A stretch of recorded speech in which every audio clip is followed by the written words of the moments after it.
श्री शिवाय नमस्तुभ्यम। हम सबको पता है कि कल है सोमवार का बहुत ही प्यारा सा दिन, और अगर आपकी कोई ऐसी कामना जो पशुपति व्रत के बाद भी पूरी नहीं हुई या फिर प्रदोष का व्रत आपने कर लिया फिर भी पूरी नहीं हुई, तो ये वीडियो आपके लिए है। बस एक ओम वाला पत्ता चुपचाप सही ढंग से इस उपाय को करके देखिएगा, आप जो कुछ भी मांग लोगे वो सब कुछ आपको मिलेगा, और जो कि पूज्य गुरु जी की कथा से सुन के बहुत अच्छे से आपको बताऊंगा। ठीक है, सुबह करना है, शाम को करना है, कौन से टाइम करना है, कहाँ पे चढ़ाना है, इन सब की बात करेंगे, तो वीडियो को पूरा जरूर देखेंगे। ठीक है ना, चलो स्टार्ट करते हैं। स्क्रीन पे आपके सामने दिख रहा होगा यहाँ पे लाल चंदन, तो आपको भी इसी तरीके से लाल चंदन लेना है और इस लाल चंदन को छोटी सी कटोरी में लेके इसका गाढ़ा सा पेस्ट बनाना। ठीक है ना, बना लिया।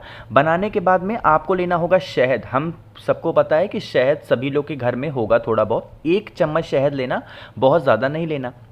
साथ ही साथ आपको मात्र एक बेलपत्र लेनी है, बहुत ही प्यारी सी सुंदर सी। ठीक है, बेलपत्र क्या करोगे, जो मैंने ओम बताया ना कि ओम वाली बेलपत्र, आपको क्या करना है, लाल चंदन से जो बड़ी वाली पत्ती आपको दिख रही है, इसी बड़ी वाली पत्ती पर एक ओम का निर्माण करोगे। जिस तरीके से मैंने बनाया कुछ इस तरीके से ओम का निर्माण करेंगे। ठीक है, पहला काम। और दूसरा काम करना होगा, नीचे की दोनों छोटी छोटी पत्तियों पे माता सती यानी कि माँ पार्वती के नाम की एक छोटी छोटी बिंदी उसी लाल चंदन से इन 5 की पांचों बेलपत्र पे। अब यहां मैं 5 नहीं दिखा सकता ना, 5 बेलपत्र आपको करते हुए, वरना टाइम बहुत जाएगा, इसलिए एक बेलपत्र पे दिखा रहा हूं। इसी तरीके से 5 की पांचों बेलपत्र पे आपको करना है। ठीक है ना, समझ रहे हो।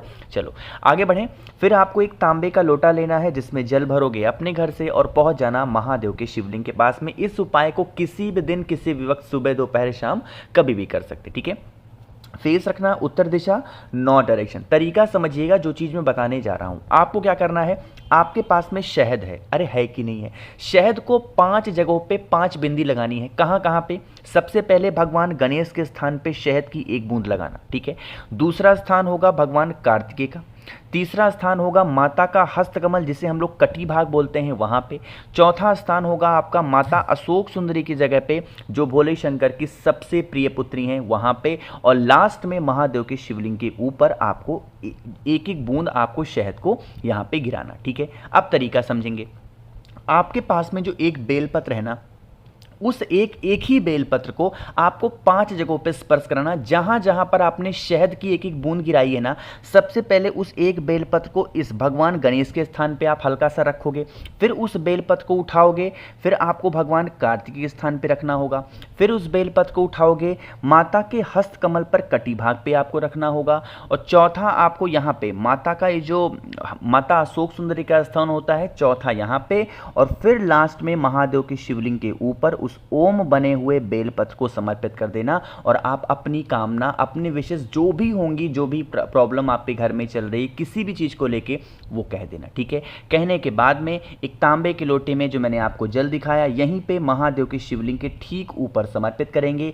जल बहता हुआ जलाधारी से नीचे गिरेगा, इस जल को यहां से रोक लेना किसी भी छोटी सी कटोरी, प्लेट, ग्लास, लोटे में, और उसको अपने घर पे लेके जाना और कुंदकेश्वर महादेव के नाम से छिड़काव कर देना। जिस कारण वश आपकी मनोकामना पूरी नहीं हो पा रही है, कुंदकेश्वर महादेव का जो जल होगा घर में छींट देने से हमारा वो बनते हुए काम, मतलब बिगड़े हुए काम जो होंगे वो बनने लगेंगे। बात आ रही क्या समझ में, तो करिएगा सभी लोग जरूर, है ना।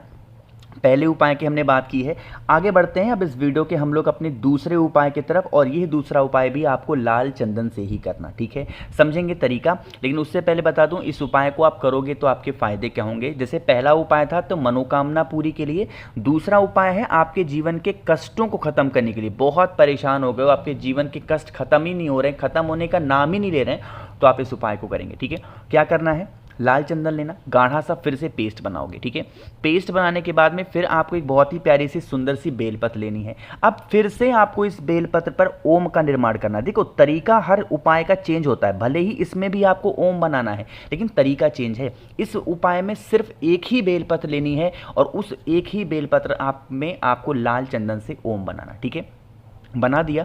फिर इस ओम बने हुए बेलपत्र को आपके घर के आसपास में जहाँ पे भी बेल का पेड़ हो, चाहे आपने अपने गमले में लगा रखा हो, ज़मीन में हो या फिर कहीं दूर में हो, बड़ा हो छोटा हो, कहीं पे भी हो, बेल पेड़ के नीचे उसी ओम बने हुए बेलपत्र को आपको रखना होगा। और रखने के बाद में इसी बेलपत्र के ऊपर अपना दाहिना हाथ राइट हैंड रख करके जो भी आपके घर में इस टाइम पे कष्ट चल रहे हैं, चाहे धन को लेके, मनोकामना को लेके, व्यापार को लेके, नौकरी को लेके, जो भी प्रॉब्लम चल रही है वो कामना कहेंगे। ठीक है, फिर अपने दाहिने हाथ को हटाएंगे, जो चढ़ी हुई बेलपत्र बेल पेड़ के नीचे है ओम बनी हुई, फिर आप इसी बेलपत्र को उठाएंगे और उठाने के बाद में भोले शंकर का शिवलिंग, चाहे आपके घर पे हो या मंदिर में करना चाहो, कहीं पे भी वही ओम बनी हुई बेलपत्र कुंदकेश्वर महादेव के नाम से भोले शंकर के शिवलिंग के ऊपर समर्पित कर देना। जिस कामना से, जिस कष्ट को बोल करके आप इस उपाय को कर रहे हो ना, वो विशेष, वो इच्छा महादेव पूरी जरूर करेंगे। इससे सुंदर, इससे छोटा उपाय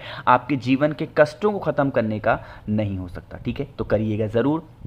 2 उपाय की हमने बात कर ली है। आगे बढ़ते हैं अब इस वीडियो के हम लोग अपने तीसरे उपाय की तरफ। और ये तीसरा उपाय भी बहुत स्पेशल, बहुत ही प्यारा सा है, क्योंकि यह उपाय होगा किसी भी प्रकार से बड़े और पुराने से पुराने गुस्से को, क्रोध को खत्म करने के लिए, कंट्रोल करने के लिए। ठीक है, चाहे आपकी वाइफ गुस्सा करती हैं, आपके हस्बैंड गुस्सा करते हैं, आपके बच्चे करते हैं, कोई भी गुस्सा करने वाला है, आपको लेना होगा इस तरीके से शक्कर, यानी कि आप इसे चीनी भी बोल सकते हो। ठीक है, चीनी ले लिया। अब चीनी के साथ हमें एक चीज़ को और लेना है और वो है शहद। आपको चीनी लेना, आपको शहद लेना, और फिर आपको लेना होगा एक तांबे के लोटे में जल, और जल आपका अपने घर का होना चाहिए। पहुंच जाएंगे महादेव के शिवलिंग के पास में। अब समझिएगा करना कैसे, लेकिन उससे पहले एक छोटा सा काम, वीडियो को सभी लोग करेंगे लाइक।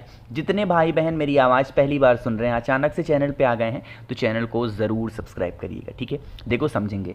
आपके पास में 2 चीज़ें हैं, एक है शक्कर और एक है शहद। ठीक है, शहद हो तो शहद को 5 बार में महादेव के शिवलिंग के ऊपर गिराएंगे। जितना भी शहद आपके पास में, भले एक ही बूंद गिराओ, लेकिन उसी एक बूंद शहद को 5 बार में महादेव के शिवलिंग के ऊपर गिराना। ठीक है, शहद का अच्छे तरीके से लेपन करना। ठीक, लेपन करने के बाद में जो आपके पास में शक्कर है ना, इसी शहद के ऊपर शक्कर की 1 चम्मच गिरा करके अपने राइट हैंड से लेपन करते जाएंगे। हाटकेश्वर महादेव, हठ को खत्म करने के लिए हाटकेश्वर महादेव के नाम से उसी शक्कर का लेपन करेंगे। साथ ही साथ उस इंसान का नाम और गोत्र भी जरूर बोलेंगे, जो इंसान आप पे घर में क्रोध कर रहा, गुस्सा कर रहा, आप उससे परेशान हो गए हो। ठीक है, बोलेंगे, और बोलने के बाद में एक तांबे के लोटे में जल भर करके इसी के ऊपर समर्पित कर देना। यकीन मानिए, अगर इस उपाय को आप पूरे नियम के साथ, पूरी सच्ची श्रद्धा के साथ कर लेते हैं, तो उस इंसान का जो क्रोध होगा, गुस्सा होगा, वो धीरे धीरे करके शांत जरूर हो जाएगा। ठीक है, करिएगा जरूर, भूलना किसी को भी नहीं है। 3 उपाय की हमने बात की है। आगे बढ़ते हैं अब इस वीडियो के हम लोग अपने चौथे उपाय की तरफ। और चौथा उपाय होगा आपके घर की कितनी भी पुरानी बीमारी को ख़त्म करने के लिए। बहुत परेशान हो गए हो, डॉक्टर को दिखा दिखा के सारे पैसे भी ख़त्म हो रहे हैं, तो आप इस उपाय को करना। उसके लिए आपको लेना होगा काला तिल। अब यहाँ पे नियम समझेंगे। आपके घर का जो इंसान बीमार पड़ा है, आप उस इंसान की जितनी उम्र है, उस उम्र के इतने बराबर आपको काले तिल के दाने लेने। फॉर एग्जाम्पल, उदाहरण के तौर पे मान लेते हैं कोई इंसान आप पे घर का 50 वर्ष है, तो आपको काले तिल कितने लेने हैं? 50 दाने काले तिल के लेने हैं। आपके घर का कोई इंसान है जिसकी उम्र मात्र 20 साल है, तो आपको काले तिल कितने लेने हैं? 20 दाने लेने। यानी जितनी उम्र उतने काले तिल को लेने होंगे जो इंसान बीमार है। ठीक है, ले लिया। लेने के बाद में एक तांबे के लोटे में जल भरना, और जल को लेकर के काले तिल को लेके पहुंच जाएंगे महादेव के शिवलिंग के पास में। एक चीज़ का और ध्यान रखेंगे, जब भी आप काले तिल का उपाय करो तो महादेव का एक ही नाम बोला जाता है उस टाइम पे, और वो होता है श्रम्भेश्वर महादेव। कौन से महादेव? श्रम्भेश्वर महादेव। तो जितने भी काले तिल आपने लिए हैं उम्र के बराबर, उस इंसान का नाम और गोत्र बोल के श्रम्भेश्वर महादेव के नाम से भोले शंकर के शिवलिंग के ठीक ऊपर काले तिल को समर्पित करेंगे।